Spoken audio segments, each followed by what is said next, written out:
We tend to think of curiosity as this warm, fuzzy human thing. But what if it's something way more fundamental? What if our need to learn, to build, to figure things out is just a tiny flicker of order in a universe that is, by its very nature, constantly and completely falling apart? That's what we're digging into today. Curiosity, right at the edge of heat death.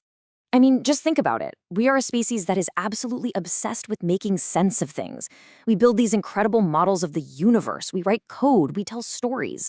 All of it, every last bit, is an attempt to create these little pockets of order and understanding. But why? What's the point? And here's the real kicker. The entire universe is heading in the exact opposite direction. The second law of thermodynamics isn't a suggestion. It's the law. Everything is on a one-way trip to total disorder, to total chaos. So why in the world are we spending our time trying to build these intricate sandcastles when we know a cosmic hurricane is on its way? To even begin to answer that, we've got to get one thing straight. The word entropy is doing double duty. It's not just one idea. According to the source material, there are actually two different kinds of entropy. And the interplay between them, well, that's where curiosity is born. Okay, so on one side, you've got what's called Shannon entropy. Think of this as informational uncertainty. It's the static in a message, it's the missing piece of the puzzle, it's the code that we're always trying to solve. And on the other side, you have Boltzmann entropy. This is the one you probably learned about in school. It's physical disorder. It's your coffee getting cold, things breaking down. It's the unavoidable cost of just existing. And here is the absolute key. These two things aren't separate. They're locked together.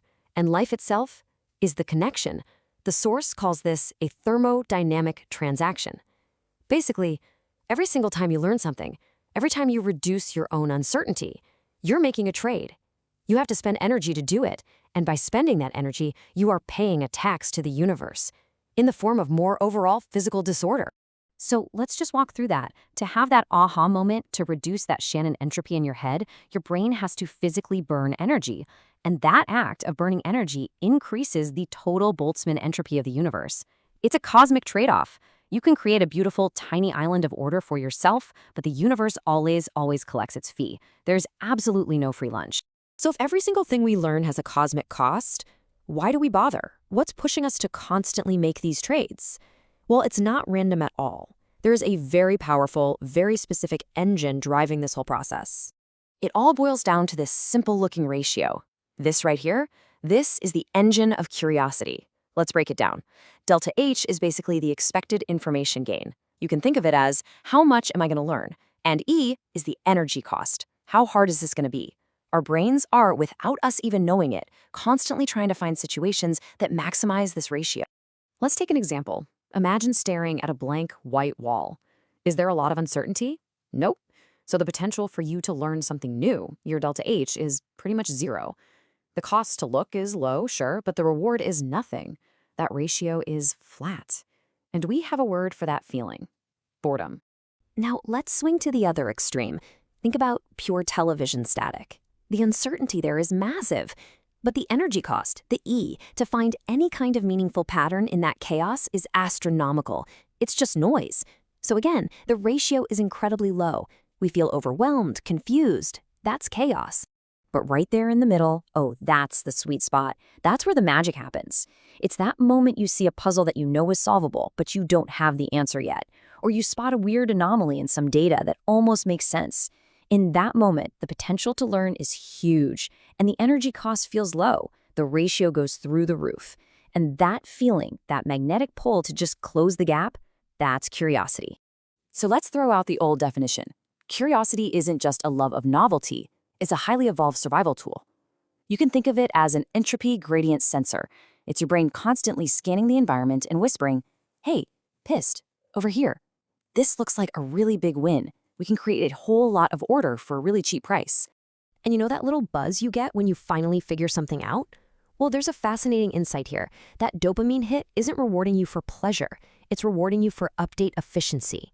You get that jolt of satisfaction because your internal model of the world just got a major efficient upgrade.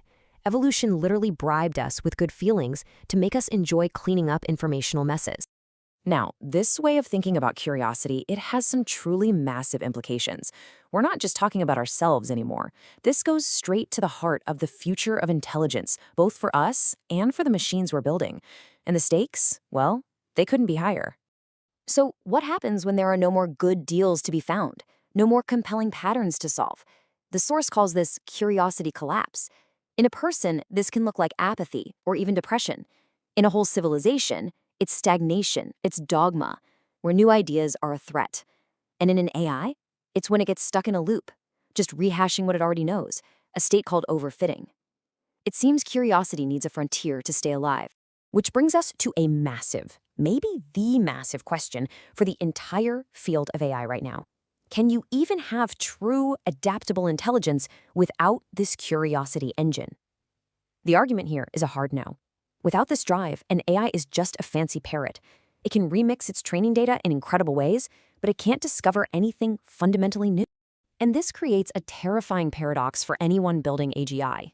If you give an AI too little curiosity, you just have a very brittle, static tool.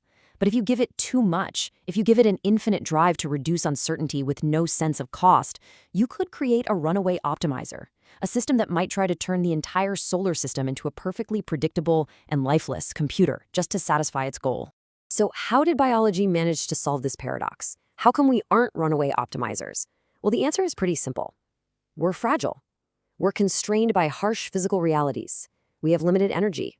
We have to eat and sleep. We get tired. And ultimately, we're mortal. Our curiosity is tethered. It's grounded by our frail bodies. And AGI, by default, has none of these limitations. And that brings us to a final and honestly a chilling thought. For an artificial general intelligence to actually be safe, it might have to be built with the very same constraints that shaped us. A sense of cost, of scarcity, maybe even a kind of artificial mortality. Because, as the source puts it, AGI will either learn that the physical cost, Boltzmann entropy, always gets the last word, or it will become the fastest way entropy has ever flattened a planet. It's a stark reminder that curiosity, our greatest strength, is a fire we lit against the endless cold, and we have to be incredibly careful with any machine we decide to teach to play with it.